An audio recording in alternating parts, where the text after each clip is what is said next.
Bonjour, ici Estelle, fondatrice de la plateforme d'Espace M Yoga.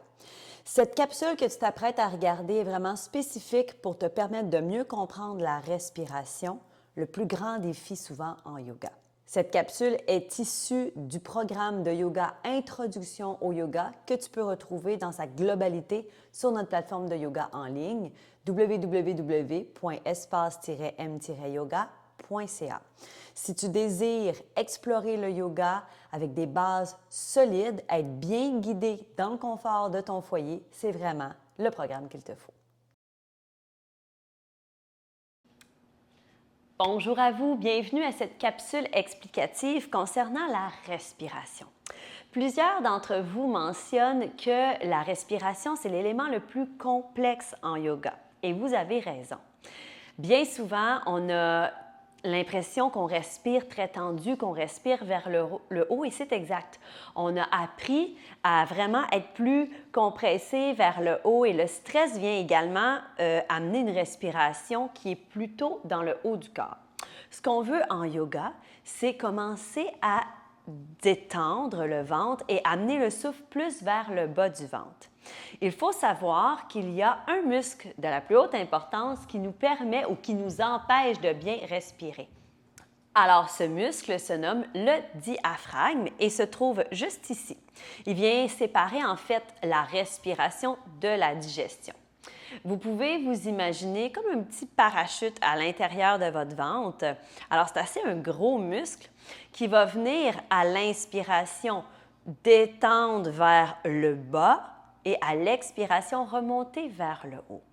Alors, bien souvent, on a l'impression que lorsqu'on inspire, on aurait tendance à penser que le diaphragme va monter. Mais en fait, non, c'est le contraire. Il descend vers le bas.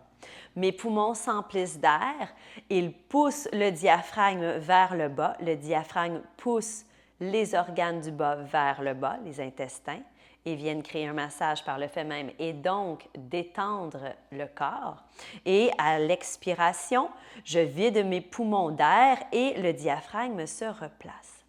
Alors, vous pouvez vraiment travailler doucement à détendre ce muscle. Et plus je détends ce muscle en conscience, et plus ma respiration deviendra ample. Mais sachez qu'il est normal au début que ce soit complexe parce que le diaphragme est un muscle.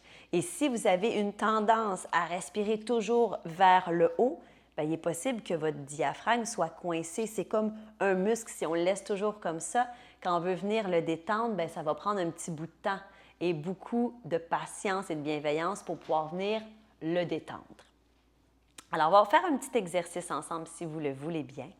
Vous allez venir porter les mains sur le bas de votre ventre et vous allez inspirer et expirer normalement. Que vous soyez en Vajrasana comme moi sur les genoux ou en assise directement les fessiers au sol ou sur un bloc, sans problème. On veut juste inspirer et expirer dans l'abdomen.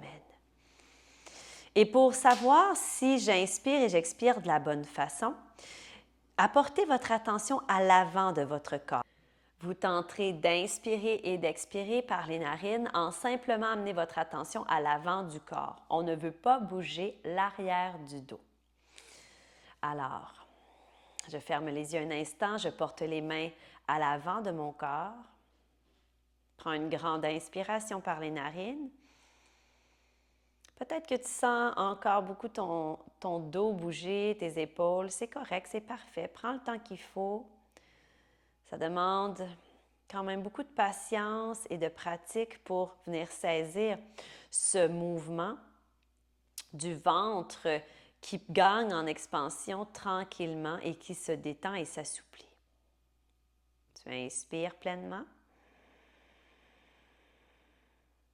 Tu expires. Inspire pleinement. Le bas du ventre se gonfle. Pousse la respiration vers le bas. Et à l'expiration, tente de vider le ventre en premier pour remonter ensuite et vider les poumons.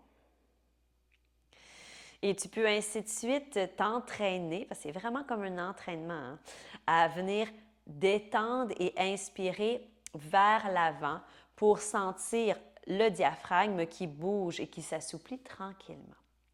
Alors, sois patient, bienveillant, bonne pratique.